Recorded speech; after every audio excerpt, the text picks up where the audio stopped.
The Unmarked by Matt Fleagle. Chapter 19. Back to Glinward. Kaleb knew Terrashine would be hard to spot from the height at which the dragon soared. He did his best, however, to keep his eyes fixed on the pale, distant forest below.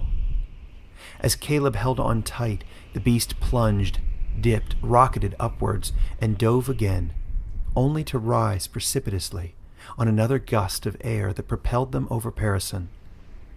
Every once in a while, Kaleb heard the whimpers of the injured beast over the whistling of the air in his ears. Deep down, he knew the dragon could not continue flying forever, given its agonizing wound. But they would not be airborne much longer, for after a short time Kaleb spotted the black wall of Terrashine. Squinting through the sharp sunlight that split the clouds, he could just make out the stony perimeter encircling the animal courtyard. Kaleb marveled at how much easier it was to locate the animal's country when spotting it from above, rather than through the dense trees at ground level. Leaning forward, he hollered into the dragon's ear and pointed at Terrashine. The dragon let out a squawk of acknowledgement and contorted its body to shift their course towards the wall. For a gut-dropping moment, Kaleb felt his body sliding off the dragon, but bracing his left leg just above the dragon's left wing, he managed to pull himself back up to where he could reclasp both arms around the beast's neck. The two of them were now descending rapidly. With each moment, the treetops grew larger in Kaleb's vision. The dragon fluttered its wings to capture up gusts of wind and draw down their speed as they prepared to land. Suddenly, a terrifying thought struck Kaleb.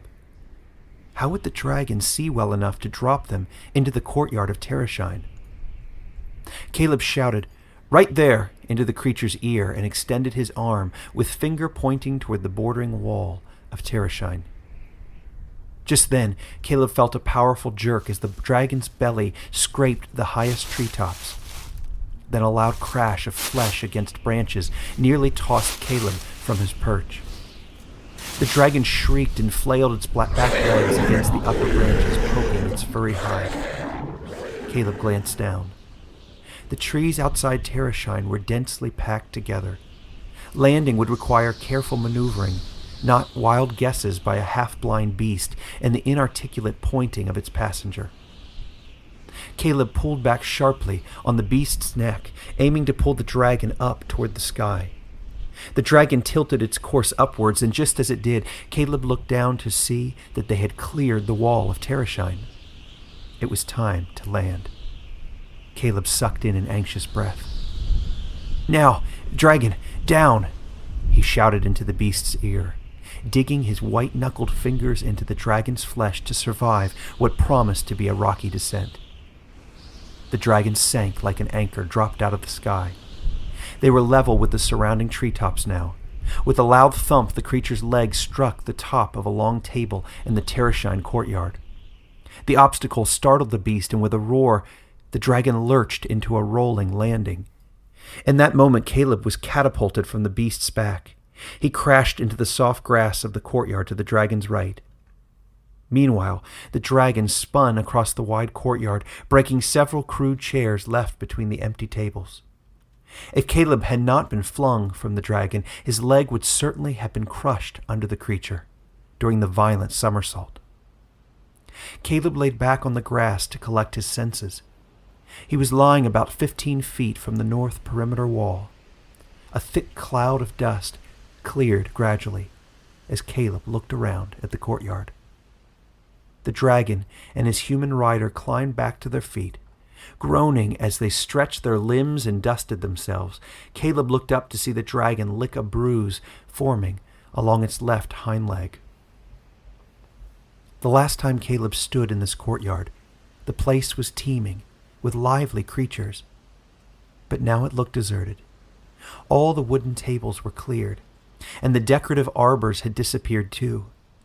Even the animal council's tent was gone, though the faint imprint of its poles remained in the dirt. Kaleb heard a noise. Along the far perimeter wall, roughly 40 yards from where he stood, a small stone door slid open on an invisible hinge. Fallwrinkle's white head appeared through a narrow opening. Using his cane, the old man hobbled toward Kaleb. Kaleb ran forward to greet him. "Fallwrinkle, it's such a relief to see you again," Kaleb said. Fallwrinkle smiled and laid his palm on Kaleb's broad shoulder. "You've done well," he said quietly. Kaleb shook his head. "I'm afraid I've done nothing, Fallwrinkle. Worse than nothing. I failed to get the stolen branch back from Verlisden. Our party lost one of our allies in Ablerin. Look, I even failed to get this creature back to Terrashine." Kaleb pointed at the dragon. "Without destroying half of your courtyard." Fallwrinkle brushed some leaves and broken twigs off Kaleb's shoulder. "Nonsense," he said calmly. "You are well on your way to completing the forest spirit's quest for you. I see no failure here." Kaleb shrugged with a sigh. "Then you're as blind as this dragon, Fallwrinkle." The warden took a step forward. He gazed at the dragon. "Have you seen one before?" said Kaleb. "Not in some time," the warden said. "It is magnificent, isn't it?" Kaleb nodded. "It's a strong beast, all right, but it's half blind." The old man turned his back to the dragon and winked at Kaleb. "Sounds like someone else I know." Kaleb shrugged. Fallwrinkle poked Kaleb's chest with his cane. "I'd like to ask you something, Kaleb," the warden said. "Of course." "You've heard the music, haven't you?" "What music?"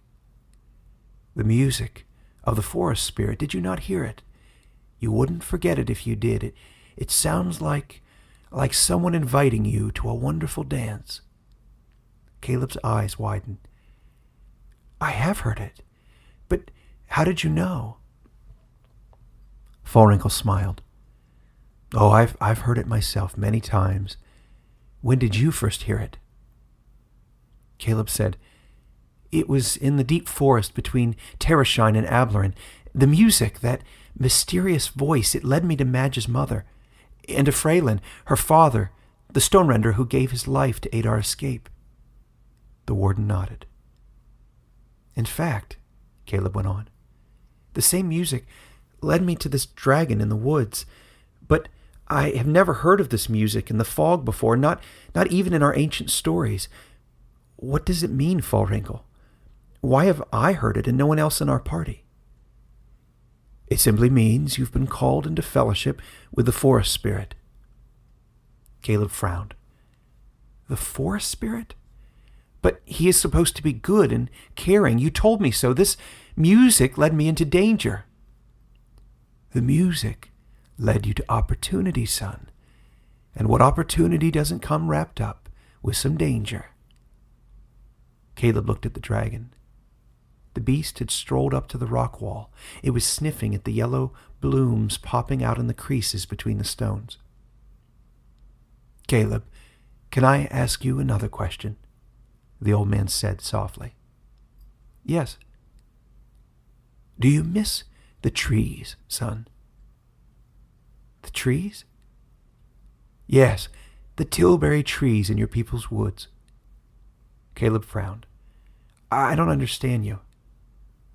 "What I mean is," Fallwrinkle continued, "do you miss those quiet forests where you grew up? Do you miss the smell of the yellow flowers in the earth, or the quiet of those lonely clearings where you worked as a log splitter?" "I don't know," Kaleb said. "There have been moments over the last few days when I've missed my old job, even my people." "Why is that, do you think?" Kaleb glanced down at his bruised wrists. With his dirty fingers, he felt along the torn and frayed edge of his uniform. "I miss having a simple job to do, Fallwrinkle. All my people ever expected from me was timber and silence. I may have been alone in those woods, but I never felt real fear. At least the kind of fear that comes when you're dodging a sword or riding atop a dragon." "Ah," said Fallwrinkle, "your life will no doubt never be the same after all you've seen and heard in the last few days. But what I want to know is this. Would you trade the past few days, all the heartbreak, the risks, the newfound fears, for a lifetime of days working in that peaceful, sweet-smelling forest?" Kaleb looked back at the dragon. It had gone back to licking its wound. Every now and then it whined pathetically in its squeaky dragon voice. The young man stood silently, turning his axe over in his calloused hands. "I would not," said Kaleb, turning toward the warden as he said this. "I've fought beside warriors in these past few days. I rescued friends at sword's edge. I nearly lost my life several times over. I've even ridden a dragon. None of my fellow Dellbloods would understand such things. None of them could tell you what it's like to race through the streets of Ablerin, pursued by enemy scouts. No one besides Madge could describe the terror of standing under the shaking city towers, or the sound of stones rattling under my feet each time the dragon screeched, or watching Freylin." Suddenly, a rush of memories flushed up inside Kaleb. He began to tremble and weep like a lost boy. Embarrassed, Kaleb covered his eyes with his palms. The warden stepped closer. He pressed his hands against Kaleb's red, tear-stained cheeks. "You have followed the forest spirit down dangerous paths," the old man said. "You have reason to weep, child, but you also have cause to rejoice. For now you have tasted a different sort of life, the life of sacrifice and faith. You are right.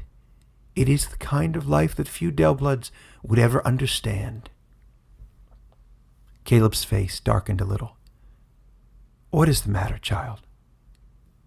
"I fear that I'm not fit for that life, Fallwrinkle, whether or not the forest spirit wants it for me. I do not have Grimwit's strength. I am not trained in swordplay like Lista. I lack the cunning and bravery of Teva. No matter what happens to our world, whether Parasun is saved or destroyed, I will never be more than a slave and an unmark. The only place I ever belonged is back with my people, back in Greenwich Wood. Did I not tell you once that you do not belong with them, child? You are no one's slave." "How do you know that?" Kaleb snapped. "I look like one of them, marked or not. I have been brought up in their ways, under their myths, schooled in all of their customs since the day I was born. All I really know is how to fell trees and split wood. The Dellblood elders decided before I could speak what I would be for the rest of my life.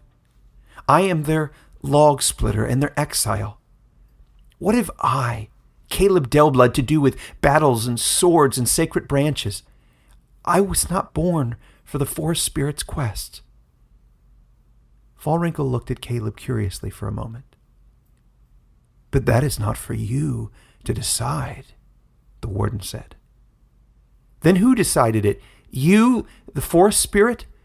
If he set us on this quest, he must be very disappointed. Verliston scouts are probably marching on Glinward. A good man's life was cut short. And for what? We don't even have the branch we were sent to reclaim. What is worse, Madge and Glista's life, not to mention the lives of all the beasts and humans in these forests, are now at great risk. If we left on a quest, then we have certainly failed." Kaleb's voice nearly broke with emotion as he said this. He ran out of words and threw his arms up in frustration. To Kaleb's surprise, Fallwrinkle suddenly laughed, a big, cheerful laugh. Then the old man shook his head. "There is only one true quest in this or any world, my child," he said with a gleam in his green eyes. "It is the quest to be a good man. That is all that has ever mattered to the forest spirit, and it is the only quest by which anyone really saves his world. All the rest, the swords and battles and magic, is just dressing for a banquet table." Believe me, young one, this world will always hang by a thread in the grip of one crisis or another. That is the way of a broken world like ours. But as long as there are good men to be found, the world is not lost. Kaleb swallowed hard. And you believe I'm a good man? Here the warden gripped both of Kaleb's shoulders tightly between his wrinkled hands. I believe you're on the right quest, Kaleb Dellblood. Goodness is not found under a sacred tree or in some sacred stone. It is found in the forest spirit himself. That's why following his music is always your best step forward. Wherever that music leads, that's where you'll find the power to become who you were meant to be, not who you were told you were by cowards who know nothing of adventure or sacrifice. Here the warden took a deep breath and paused as he stared into Kaleb's cloudy eyes. Now, is this quest something you still want, Kaleb? Have you had enough of adventures and the forest spirit's music ringing in your ears? Kaleb's eyes filled up again with tears. Almost to his surprise, he nodded. Yes, I am quite sure that I want that more than anything.